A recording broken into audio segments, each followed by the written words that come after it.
Hello, কেমন আছো তোমরা এই সুন্দর প্যাচ প্যাচে গরমে?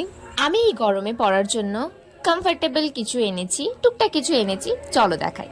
প্রথমে এই টি শার্ট আর এই ট্রাউজারটা, এই দুটো এনেছি।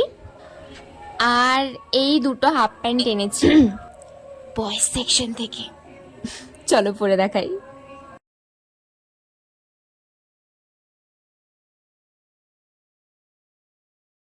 এই টি শার্টটাও এনেছি, এটাও কিন্তু নতুন।